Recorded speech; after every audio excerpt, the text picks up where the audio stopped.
Hello everyone, I'm J.M. Frey and welcome to the first video. We're going to be reading the Skylark song by J.M. Frey. So here we go, chapter 1.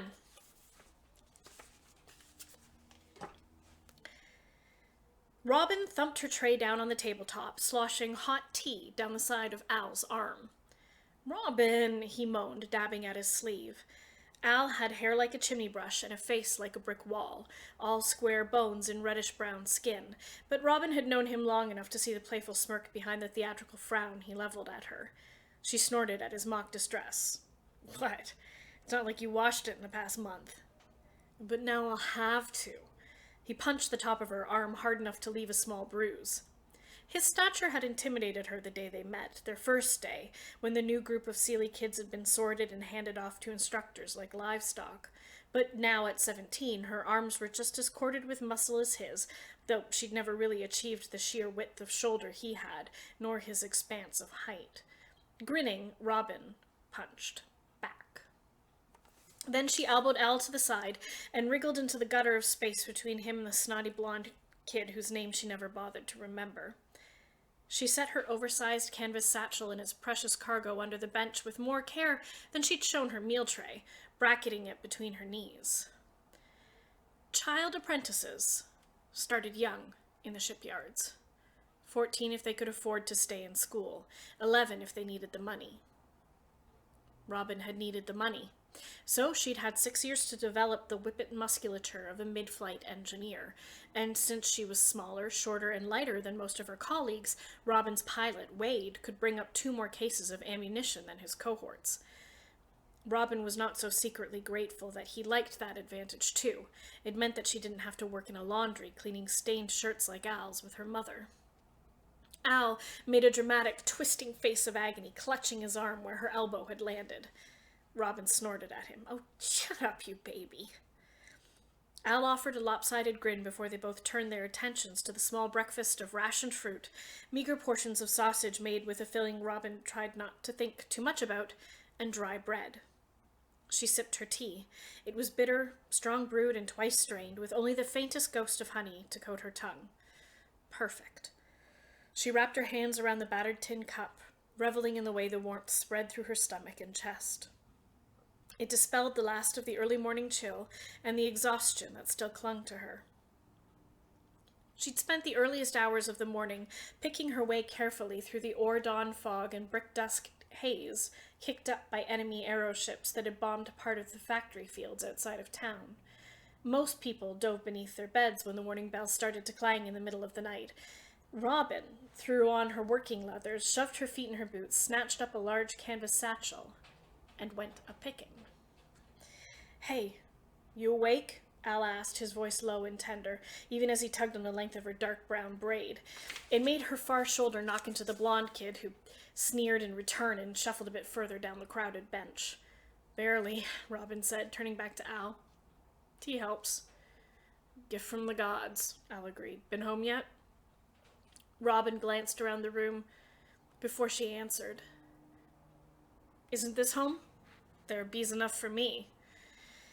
The cavernous hangar that served as the Air Patrol's canteen rang with the clink of metal utensils. The air hung heavy with the scent of baking bread, fruit just this side of being too ripe, burnt fat, engine grease, and the slightly sour tang of too many people wearing yesterday's undershirts. She had eaten in this very room, at this very table, nearly every breakfast of every day since she was old enough to apprentice with the Air Patrol. She only ever spent time in her parents' crumbling row house when there was a holiday to observe or an on-the-job injury from which to recover, and those had been blessedly rare, seeing as the Air Patrol docked pay for days missed. To her, this room smelled and sounded more familiar and more welcoming than the place her parents called home. That was just a building to sleep in. This was where her heart lived. "Bunch of bees crowded around one flower don't make it a hive," Al said, but he had siblings to go home to and parents who approved of his choice of apprenticeship. "Close enough for honey," Robin said flippantly. "Doesn't matter, anyway. We're not due to go up until the day after tomorrow." Al wrinkled his nose at her. "I thought your gearbox was busted and your glider was out of the running for this mission." "God Don't invite the ill luck. Omens, Robin said, crossing the fingers of her free hand and brushing the luck off her shoulder. No point in letting it settle. Beside her, the snotty blonde kid stiffened and shot a heated glance her way. "Oh, what?" she snapped at him. "It's not like your all-mother gives a toss." The kid sniffed, far too officious for someone in the striped coveralls of an apprentice, and went back to his conversation with the person on the other side. Both of them were Bene, the upper class who worshipped only one goddess, and, in Robin's silly mind, called bad luck down upon themselves by ignoring the rest. Not that Robin really cared who worshipped whom, or didn't. She'd rather be here, hemmed in with other Saskwayans who shared her sense of patriotic purpose than anywhere else she could fathom. She was comfortable here, surrounded by chattering boys and girls in their striped coveralls, by the burly Corporal Smiths, by the strong mid-flight sergeants and the set-jawed pilots, the grim officers, and the dedicated serving staff. This was a place where she knew her place. This was where Robin had meaning and motivation, and she felt grateful every day that at the end of her morning walk, the shipyards waited for her. Robin cared about her pilot, her glider, her missions. She cared about the war in a general sort of way, but only in that she cared about doing everything in her meager power to make it end. She cared more about the feel of the air as it skimmed her ears when she opened the bomb doors while they were flying, about the way it caressed her skin under her leathers where it blew in through the seams. She cared about the only freedom she had. She cared that when it was just her and her pilot up there, nobody cared who she worshipped, or kept her on a rigorous base schedule, or chased her down if she was out past her people's curfew. She cared about the freedom that lived between the clouds. Robin nudged Al's leg with her own, then looked down meaningfully and tapped the canvas satchel with the toe of her boot. "Oh, yeah?" Al said, eyebrows climbing. "Yeah." The warehouses that stored the components for the Saskwyan aircraft known as gliders were the new target of the near-nightly bombing runs, and mid-flights had to get resourceful if they wanted to keep their charges in the sky, even if that meant illegal scavenging among the debris in the factory fields. Wade knew it. The officers knew it. In fact, the only people who didn't seem to know it were the ones who had the power to sign the requisitions orders. The general of this particular base kept refusing parts requests, whether it was because he knew the mid-flights had taken to scavenging and approved, despite its legal ambiguity, or because the Saskwayans had been on the losing side of the war for the better part of 10 years, and there was nothing left to requisition. Robin didn't know. What she did know was that it made her and her cohorts more resourceful on the ground, which taught them a desperate creativity that served them well in the air. Despite that, Al raised his right hand and waggled his thumb at her, his meaning clear. "It's fine. There was a close one. I had to climb a tree. Thought the dog was going to give me away, but I'm fine. See? Still attached."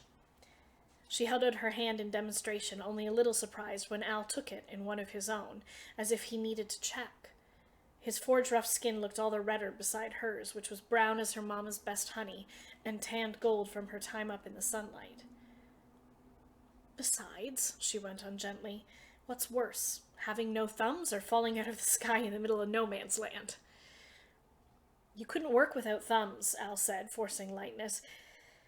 "Could get married, though." His finger started to trace a line down her palm, and Robin snatched her hand back. "Ugh, Papa would love that," Robin complained, scrubbing her palm on her leather trousers, unsettled by the open gentleness of Al's suggestion. "He's been trying to talk me around to it, wants me to leave the heavy lifting to the boys. Has been ever since I got my woman's blood. As if suddenly being mature means that I'm too stupid or weak to continue doing what I've been doing since we were 11. Al wrinkled his flat nose. Robin shoved him, grinning, desperate to yank them back into the playful banter from earlier. "You're so easy to gross out," she laughed. "You're in a good mood," Al lobbed back with a smirk. "Don't I have a right to be?" "Sure, but keep it down. You're being an ass." "You're both asses," the snotty blonde kid muttered. Al farted in agreement, and Robin shoved him again, hiding her grin behind her teacup. Al, she chided. She wasn't offended, though. Boys were stupid. It didn't matter if they were Benny or Seelie. It was a universal ailment. A fact of nature and the will of the gods. There was nothing that Robin could do about it, even if she'd cared to. Shoving back, Al said, "It's not my ass that's his problem, is it, Fron?" The blonde kid's eyes dropped to Robin's behind. His ears turned bright red and he yanked his gaze away. He pivoted on the bench, putting his shoulder to them, and concentrated on his plate. Robin, who worked just as hard and long as every other mid-flight sergeant in the yard, had a rear no fatter than any of the other folks who did her job. Fat bottoms meant too much weight in the rear of the glider, and that meant getting left on the ground. "My ass is not fat," Robin hissed, choosing not to dignify Al's dig with the much-deserved slap to the back of the head that it called for. "Sure it is," Al said, leaning in to match her whisper for whisper. He held his hands apart an insulting length. "It's got like this, all wide and jiggly." "Those are hips," Robin snapped. "Ladies have them." Al grinned. "You ain't no lady, Robin Arianhod." "Fine, women, then," Robin sniffed and took another sip of tea. "I don't see what his rutting problem is." "Your ass. I said so." Al gave her a look like she'd fallen out of the glider one too many times. "He stares at it." Robin straightened, aghast.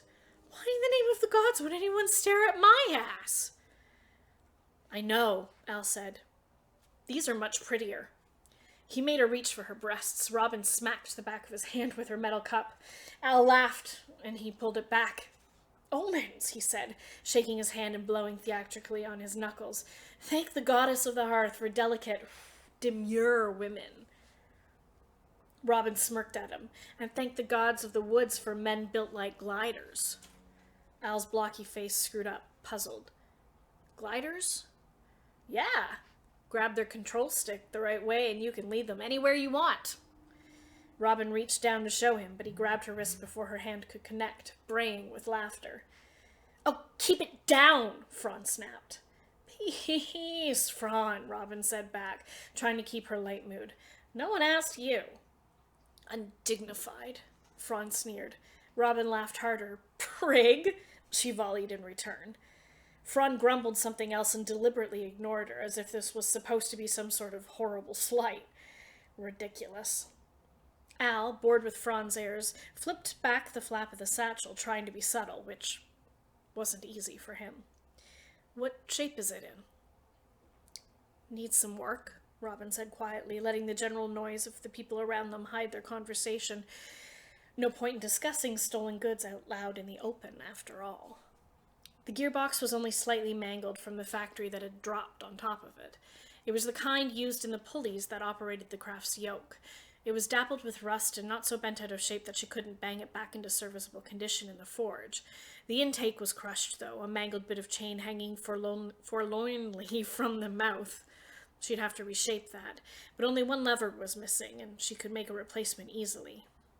Taking a thoughtful bite of his bread, Al looked back up. "Better'n I figured." "I'll ready a forge after brekkie, then," he said, a spray of crumbs sprinkling the table between them. Robin got her hand over her cup just in time to keep her tea from getting contaminated. She shot him a look. "I wish you'd be more careful, though," Al said gently. His dark eyes got wide and sincere, and Robin looked away, swallowing heavily. She hated it when Al looked at her like that, like he was looking for something in her gaze, something she didn't know how to give him. Or if she even wanted to. "I always am. I just don't like thinking about you and the dogs and the night guard's knife." "Oh, gods, and now you sound like Papa!" She tickled his ribs, knowing it would make him squirm. "I scavenge. I have scavenged. I will continue to scavenge. Conjugate it any way you want. It doesn't change the fact that I'm gonna do what I gotta do to keep me and Wade in the air." Fron's spine got, if possible, even stiffer. "Captain Perwink, if you please." "I don't please," Robin bit off. "You speak about that scrubbed-up pilot as if he's your friend," Al pointed out. "He's invited me to use his name." Fron made a sound of shocked disgust, even as Al said, "You could still use his rank in public, Robin." "You should respect his rank at all times. You—" "Hey, shut it," Al barked, jabbing one blunt finger in Fron's face. "She wasn't talking to you." Al, I don't need you to fight my battles. This ain't no hardship. No! Franz scowled and deflated. His fingernail picked furiously at a scuff in his tray, his jaw working hard. Al glowered at Robin, then apparently decided to try a different tack. Scuttlebutt's already started today. Yesterday, the Coyote... He stopped, clicking his teeth shut, screwed his eyes closed, and then went on.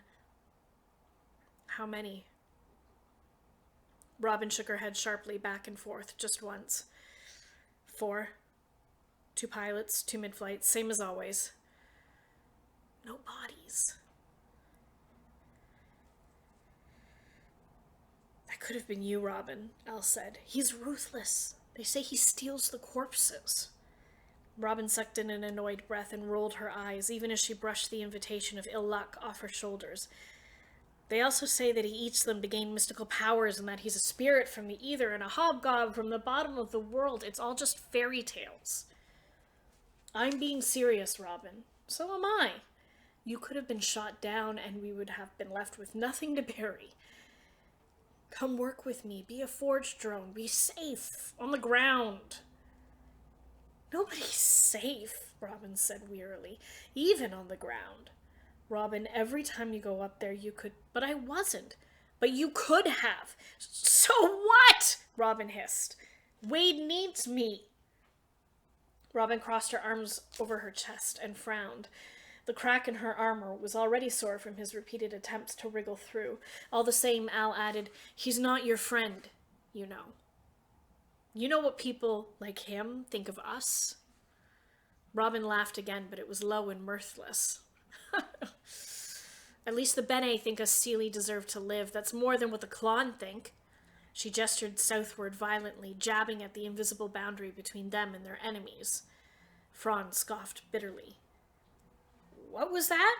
Robin asked him archly, temper flaring, sick to the teeth of everyone attacking her this morning. She stood, pushing the satchel further under the table, just in case. Have you got something you'd like to add, you docile cow? Across the table, 2 Seelie forged drones gasped at the slur. Franz shot to his feet, pale face flushed a mottled, ugly red. You're a thief, you stupid, self-important leech! More voices rose in gasps around them, heads whipping up, eyes darting around. There were some things you just didn't say out loud, not to people's faces anyway. Not when they were all Saskwayans in the air patrol together. Not when they were all supposed to be on the same side. Al loomed up behind her, like the hobgoblin she'd just compared their most storied enemy to, and Robin shoved back her annoyance. She didn't need Al's help. At least I'm not afraid to see what's happening out there for what it really is. Your nose is so high in the air, I don't think even a glider could get your scrubbed-up ass to catch up with it, Robin shot back with a snarl. She should have seen it coming, but honestly, Robin hadn't thought the skinny little apprentice had the stones to hit a mid-flight sergeant. Franz's fist smashed into one high cheekbone, knuckles popping against the upswept corner of her eye. Robin grunted, staggering back a step. Al's chest stopped her from falling all the way, his hands around her shoulders, a roar already building in his throat. But before he could say anything, Robin replied to Franz's punch with one of her own. There was a satisfying snapping sound and a spurt of blood as her fist connected with the bridge of Franz's nose. The boy dropped like a Klonn airship out of fuel, clutching his face and howling. His friends immediately descended on him, grabbing him by the shirt sleeves and tugging him to the door on the far side of the canteen as the crowd parted around them. Most of the Bene in the room looked shocked. Most of the Seelies looked bored. What? Not going to finish your brekkie? Al taunted as they retreated, and everyone around them went back to their meals. Best to pretend it had never happened at all. Waste of food, Al muttered as he sat back down to his own meal. He didn't need to say that the kid was on the fast track to pilot, that he would be an officer in no time, that his father was probably an officer, and that he'd never gone to bed knowing what an empty, gnawing stomach felt like. It hung in the air between them like a well-known and unwelcome imaginary friend, all the same. Al reached out and snagged Franz's left-behind bread and cheese, popping the first into his pocket and the latter into his mouth. Robin scooped up the last of the blonde kid's apple chips and shoved them into her own pocket. The air patrol was fed as best as they could be on the rations available. Can't win a war on an empty stomach, or so they said, but Robin still made a point to put aside some of her food to pay the wise women for good luck charms. She could put up with a little bit of hunger at night in return for the assurance that her glider and her pilot were in the prayers of the wise women and the sights of their gods. Fran's sudden departure was a welcome opportunity. Now she didn't have to sacrifice part of her own ration. Robin dropped back down onto the bench, probing her cheek and wincing. "It's not bad," Al said, peering down at her. "Just grazed me," Robin said. "Smarts, though." "You should find some ice." "I'm fine," Robin said. "Pull out that burlap on the top of my bag. I want to show you what else I got." Al pulled the gearbox out, hiding it between his thick legs, and Robin bent down to grab the satchel, face throbbing as the blood rushed to her head. She felt heady, alive, triumphant in a way that she usually only felt when she and Wade were the last aircraft still in the air after a dance with the enemy. That is, until one of the security officers clapped his palm down on her shoulder, jerked her off the bench with his fist in her shirt, and hauled her toward the back door. Around her, the Sealies burst into raucous applause. Robin threw the room a dazzling smile, though it made her cheek pull and burn. Laughing, Al snatched up her canvas satchel and tossed it to her as she was dragged down the hall to the discipline officer's door. He was careful, Robin noted, to keep the gearbox hidden. Thanks for joining me on the next video, Chapter 2. Give up when you're down. Fly as long as you can.